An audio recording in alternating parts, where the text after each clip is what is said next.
মারা মারা জপতে জপতে একসময় সেই শব্দ পরিণত হল রাম রাম। আর এক ভয়ঙ্কর রক্তপিপাসু দস্যু রত্নাকর বদলে গিয়ে হয়ে উঠলেন মহর্ষি বাল্মীকি, যিনি রচনা করলেন হিন্দু ধর্মের অন্যতম শ্রেষ্ঠ মহাকাব্য রামায়ণ। ছোটবেলা থেকে বইয়ের পাতায়, ঠাকুরমার ঝুলিতে কিংবা টেলিভিশনের পর্দায় আমরা ঠিক এই গল্পটাই শুনে এসেছি, তাই তো? কিন্তু আজ যদি আপনাকে বলি এই সম্পূর্ণ গল্পটি আসলে একটি বিরাট বড় রূপকথা, যদি বলি প্রাচীন ভারতের আদি বাল্মীকি রামায়ণের 24,000 শ্লোকের কোথাও রত্নাকর নামের কোনো দোষের উল্লেখই নেই, স্বয়ং মহর্ষি বাল্মীকি নিজের মহাকাব্যে কোথাও লেখেননি যে তিনি তার আগের জীবনে একজন ডাকাত বা খুনি ছিলেন, তাহলে কে ছিলেন আসল বাল্মীকি? আর কোথা থেকেই বা উঠে এলো এই রত্নাকর দস্যুর হাড় হিম করা গল্প? চলুন আজ ইতিহাসের সেই হারিয়ে যাওয়া পাতাগুলো উল্টে দেখা যাক। ঘটনাটি বাল্মীকি রামায়ণের একেবারে শেষ পর্বের উত্তরকাণ্ড। অযোধ্যার রাজসভা তখন নিস্তব্ধ। লব ও কুশ যে শ্রীরামচন্দ্রেরই সন্তান তা ততক্ষণে প্রমাণিত হয়ে গেছে, কিন্তু দেবী সীতাকে অযোধ্যার সমাজে গ্রহণ করার আগে শ্রীরামচন্দ্র রাজসভার নিয়মানুযায়ী সীতাকে নিজের পবিত্রতা প্রমাণের জন্য শপথ নিতে বললেন। গোটা রাজসভা সেদিন কাঠগড়ায় দাঁড় করিয়েছিল সীতাকে। ঠিক সেই মুহূর্তে দেবী সীতার পাশে এসে দাঁড়ালেন এক বৃদ্ধ তেজস্বী মহর্ষি। তিনি আর কেউ নন, স্বয়ং বাল্মীকি। সীতার পবিত্রতার পক্ষে সাক্ষ্য দিতে গিয়ে তিনি শ্রীরামচন্দ্র এবং অযোধ্যার অগুন্তি মানুষের সামনে নিজের সম্পর্কে এক ঐতিহাসিক শপথ গ্রহণ করলেন। রামায়ণের উত্তরকাণ্ডের 96তম স্বর্গে মহর্ষি বাল্মীকির সেই শপথটি স্পষ্টভাবে লেখা রয়েছে। তিনি শ্রীরামচন্দ্রকে উদ্দেশ্য করে বললেন, হে দশরথ নন্দন, আমি মহর্ষি প্রচেতা বা বরুণের দশম পুত্র। আমি আজ পর্যন্ত কখনো মিথ্যা বলিনি। আমি জানি এই লব এবং কুশ আপনারই সন্তান। আমি দীর্ঘ 1000 বছরের তপস্যা করেছি। যদি সীতা অপবিত্রা হন তবে আমার 1000 বছরের সেই তপস্যার সমস্ত পুণ্য যেন এখনই নষ্ট হয়ে যায়। এরপর তিনি এমন একটি কথা বললেন যা রত্নাকর দস্যুর গল্পকে চিরতরে মিথ্যে প্রমাণ করে দেয়।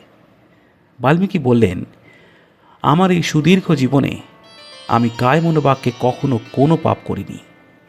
আমার জীবনে কোনো কলঙ্ক নেই। একবার গভীরভাবে ভেবে দেখুন, যে মানুষটি ভরা রাজসভায় ঈশ্বরের সামনে দাঁড়িয়ে বুক ফুলিয়ে বলতে পারেন যে তিনি জীবনে কখনো কোনো পাপ করেননি, তিনি কোনোদিন একজন খুনি বা দস্যু হতে পারেন? কখনোই নয়। যিনি মানুষের রক্ত ঝরিয়েছেন তিনি কি করে বলতে পারেন যে তার জীবনে কোনো কলঙ্ক নেই? তাহলে কে ছিলেন আসল বাল্মীকি? আদি শাস্ত্র এবং বেদ অনুযায়ী বাল্মীকি কোনোদিন রত্নাকর ছিলেন না। তিনি ছিলেন প্রাচীন ভারতের অত্যন্ত অভিজাত এবং জ্ঞানী ভৃগু বংশের সন্তান। তার পিতার নাম ছিল প্রচেতা। সেই কারণে রামায়ণে তাকে বহুবার প্রচেতস বা ভার্গব বলে সম্বোধন করা হয়েছে। জন্ম থেকেই তিনি ছিলেন পরম ধার্মিক, শাস্ত্রজ্ঞ এবং ধ্যানে মগ্ন একজন ব্রাহ্মণ। তার নাম বাল্মীকি হওয়ার পেছনের কারণটি দস্যু জীবনের সাথে নয়, বরং তার অকল্পনীয় তপস্যার সাথে জড়িত। ঈশ্বর লাভের আশায় তিনি বছরের পর বছর এতটাই স্থির হয়ে ধ্যানে বসেছিলেন যে তার শরীরের চারপাশে উইপোকা মাটি জমিয়ে এক বিশাল ঢিবি তৈরি করেছিল। সংস্কৃতে উইপোকার ঢিবিকে বলা হয় বল্মিক। 1000 বছর পর যখন তিনি সেই বল্মিক বা উইয়ের ঢিবি ভেঙে এক সিদ্ধ যোগী হিসেবে বেরিয়ে আসেন, তখন দেবতারা তার নাম রাখেন বাল্মীকি, অর্থাৎ তিনি বল্মিক থেকে জন্ম নিয়েছেন। তার ভেতরে যে অপরিসীম দয়া আর করুণা ছিল তার প্রমাণ পাওয়া যায় রামায়ণ রচনার ঠিক আগের মুহূর্তে। তমসা নদীর তীরে স্নান করতে গিয়ে তিনি দেখেছিলেন একটি ক্রৌঞ্চ পাখি বা সারস পাখি তীরের আঘাতে লুটিয়ে পড়তে। শিকারীর তীরে বৃদ্ধ পুরুষ পাখিটিকে দেখে তার সঙ্গিনী স্ত্রী পাখিটি করুণ সুরে কাঁদছিল। সেই দৃশ্য দেখে একজন খুনি বা দস্যুর মনে কোনোদিন ব্যথা লাগার কথা নয়, কিন্তু মহর্ষি বাল্মীকির হৃদয়ে সেদিন যন্ত্রণায় ছিন্ন ভিন্ন হয়ে গিয়েছিল। সেই ব্যথিত হৃদয় থেকে কোনো চিন্তা ছাড়াই স্বতঃস্ফূর্তভাবে বেরিয়ে এসেছিল পৃথিবীর ইতিহাসের প্রথম শ্লোক, মা নিষাদ প্রতিষ্ঠাং তম গম শাশ্বতী সমাহ, অর্থাৎ হে ব্যাধ, তুমি জীবনে কোনোদিন শান্তি পাবে না, কারণ তুমি এই নির্দোষ প্রেমিকার কাছ থেকে তার সঙ্গীকে কেড়ে নিয়েছ।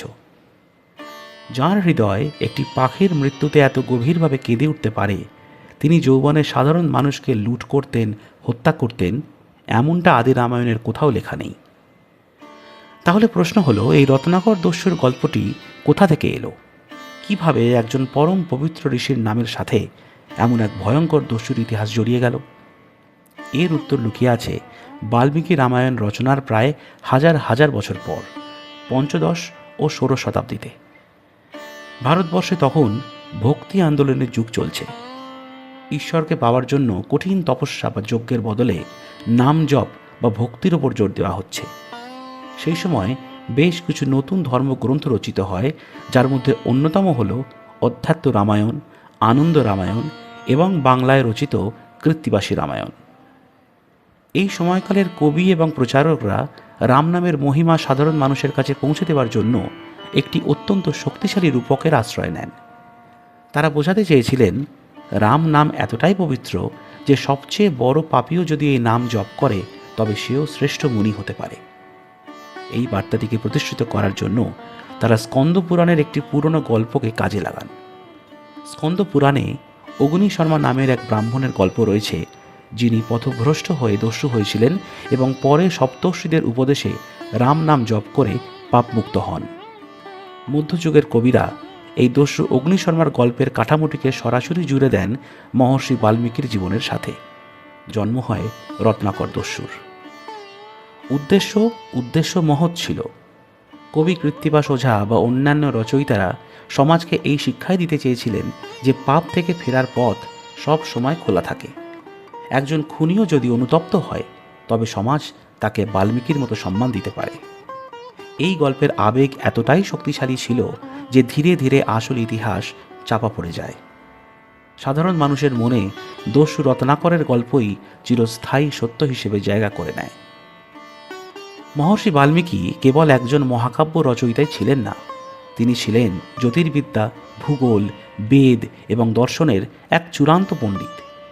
বাল্মীকি রামায়ণের পাতায় পাতায় তিনি যেভাবে গ্রহ নক্ষত্রের অবস্থান, প্রাচীন ভারতবর্ষের নিখুঁত ভূগোল এবং রাজনীতি ও মনস্তত্ত্বের বর্ণনা দিয়েছেন, তা কোনো নিরক্ষর দস্যুর পক্ষে হাজার বছরের তপস্যা করেও লেখা সম্ভব নয়। এর জন্য প্রয়োজন জন্মগত মেধা এবং আজীবন পড়াশোনার অভ্যেস, যা ভৃগুবংশীয় প্রচেতস বাল্মীকির মধ্যে ছিল। ইতিহাস আর রূপকথার মধ্যে সবসময় এক সূক্ষ্ম পর্দা থাকে। রত্নাকর দস্যুর গল্পটি ভক্তি এবং আধ্যাত্মিক রূপান্তরের দিক থেকে এক অপূর্ব সুন্দর উদাহরণ হতে পারে, কিন্তু যখন আমরা ইতিহাসের আয়নায় আদি শাস্ত্রের পাতায় সত্যিটা খুঁজি, তখন আমরা সেখানে কোনো রক্তমাখা হাতের দস্যুকে দেখতে পাই না। আমরা দেখতে পাই এক পরম করুণাময় সত্যনিষ্ঠ মহর্ষিকে, যিনি একটি পাখির মৃত্যুতে কেঁদে উঠেছিলেন, যিনি বিনা অপরাধে বিতাড়িত হওয়া এক গর্ভবতী রাজবধূকে নিজের আশ্রমে সন্তানের মতো আশ্রয় দিয়েছিলেন, এবং যিনি বুক ফুলিয়ে শ্রীরামচন্দ্রের চোখে চোখ রেখে বলেছিলেন, আমি জীবনে কোনো পাপ করিনি।